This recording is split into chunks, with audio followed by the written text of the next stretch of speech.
The resplendent interior of Westminster Abbey, with its towering arches and historical grandeur, served as the backdrop for one of the most anticipated and meticulously crafted events of the year, the Commonwealth Day service.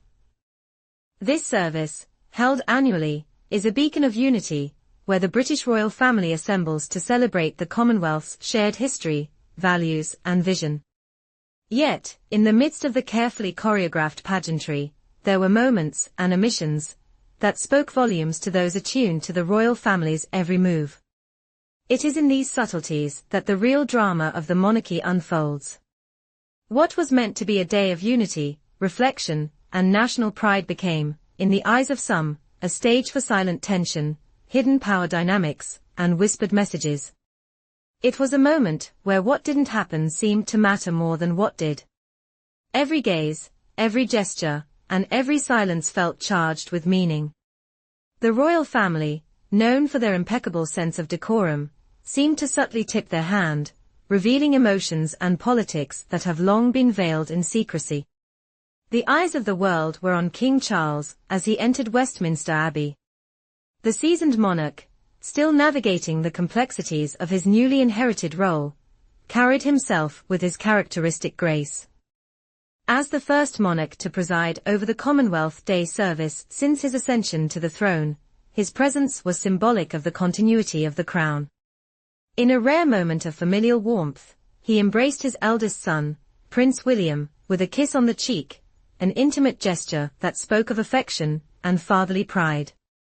The moment was captured in a series of photographs, the image of Charles and William locked in an embrace becoming the picture of unity and royal strength.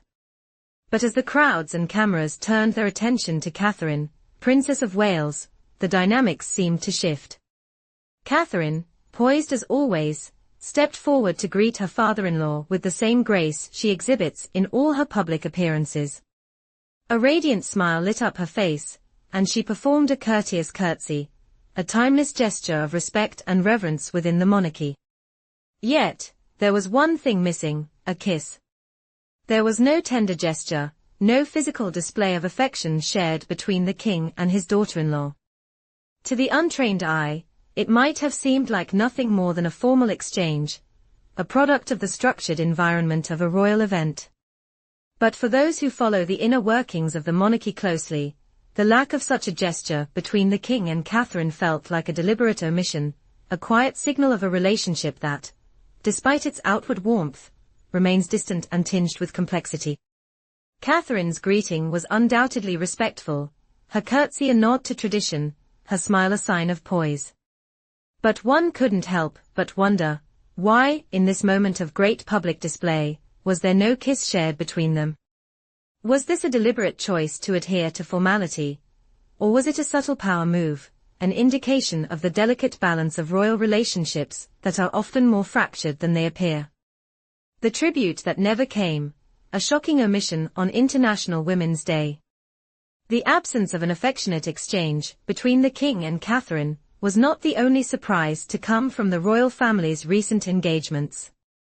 Just days before the Commonwealth Day service, the royal family posted a heartfelt tribute for International Women's Day on their official social media platforms. This was a time to celebrate the remarkable women who had shaped the world, women who have pushed the boundaries of what is possible in their various fields. And of course, the post would surely include those who had been cornerstones of the monarchy itself, Queen Elizabeth II, the longest reigning monarch in British history, and Princess Anne, known for her tireless commitment to charitable causes and her unwavering dedication to public service. But when the tribute was published, something unexpected occurred, a glaring omission. Two names, two royal women who had, in their own right, left an indelible mark on the monarchy and the public imagination, were missing.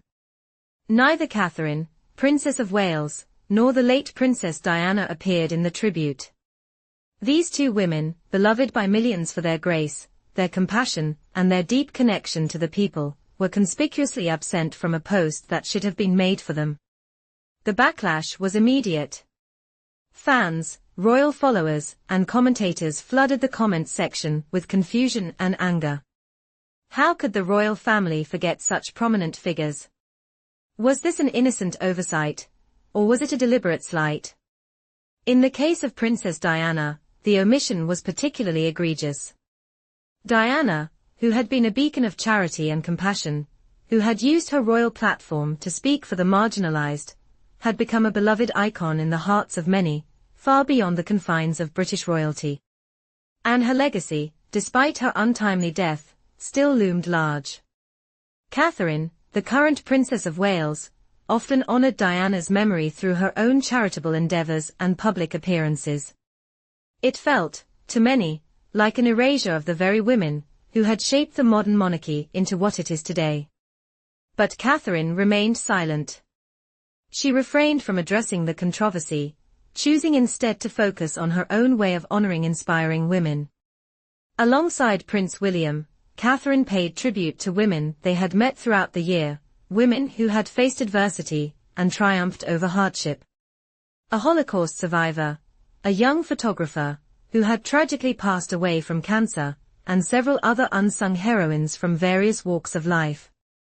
These were real, tangible connections, stories of real courage and resilience. In many ways, their decision to share these personal tributes spoke volumes. Instead of following the royal family's social media playbook, which often seems more focused on public image than true sentiment, William and Catherine crafted a much more intimate, heartfelt tribute.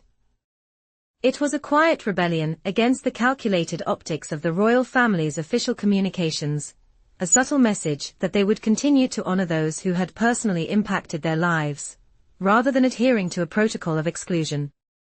Yet, the question lingered. Why had Diana and Catherine been left out of the royal family's official tribute? Was this a mere accident, or was there something deeper at play? Fashion as a weapon, Catherine's bold red and the power of visual symbolism. In the world of royalty, fashion is far from just a matter of personal taste. It is a carefully considered message, a visual language that speaks louder than words ever could. Each outfit worn by the royal family is an opportunity to communicate, to the public, to the press, and to each other. And at the Commonwealth Day service, Catherine, Princess of Wales, sent a message that was as bold as the red coat she wore. Catherine's choice of attire, a stunning red coat by Catherine Walker, paired with a pillbox hat by Gina Foster, was a calculated statement. Red, after all, is not just any color. It is a color that speaks of power, passion, and authority. Historically, it has been a symbol of both strength and warning, a color that demands attention. And by choosing it for such a high-profile event, Catherine made it clear that she was not only present, but also taking control of her narrative within the royal family. The coat had been worn before, of course, at previous Commonwealth Day services, at Easter services, and during King Charles's coronation celebrations. But the recurrence of this ensemble only deepened its message. This was no fleeting fashion choice. It was a deliberate act of visual branding. Catherine was declaring her place within the royal family, and doing so in the most powerful way possible, through the language of fashion. In contrast, Meghan Markle's relationship with royal fashion has been a subject of much debate. In her 2022 documentary, Meghan spoke openly about the pressure she felt when it came to her wardrobe choices as a senior member of the royal family. She revealed that there were unspoken rules regarding color, that she should not wear the same color as the Queen or other senior members of the royal family during public appearances. Meghan was often seen in muted tones, subtle shades that allowed her to blend into the background, never drawing too much attention to herself. But Catherine's bold choice of red at the Commonwealth Day service made one wonder, was this a quiet rebuttal to Meghan's claims?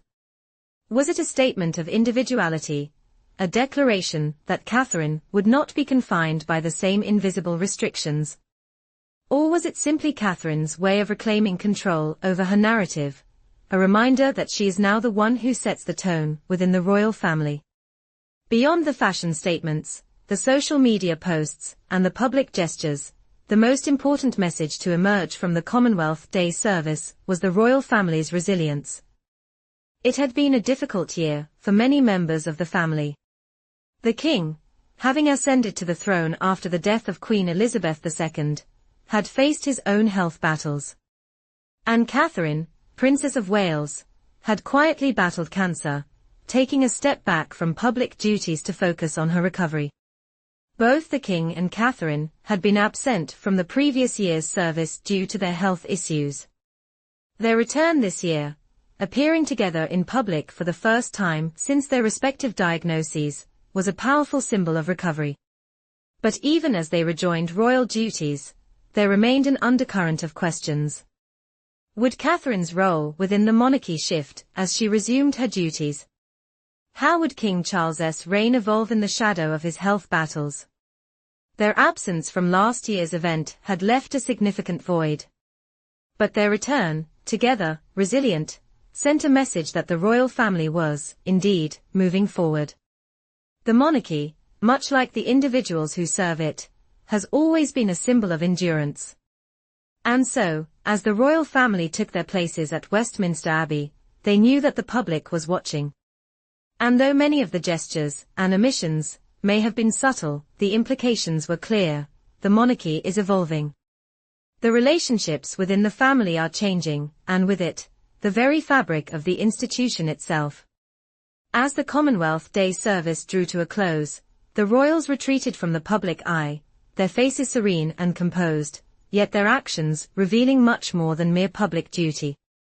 The day was filled with symbolism, from the affectionate embrace between father and son to the omissions that left the world questioning. Yet, in the quiet moments between the grand gestures, the real story of the monarchy was unfolding. For those who have followed the royal family for years,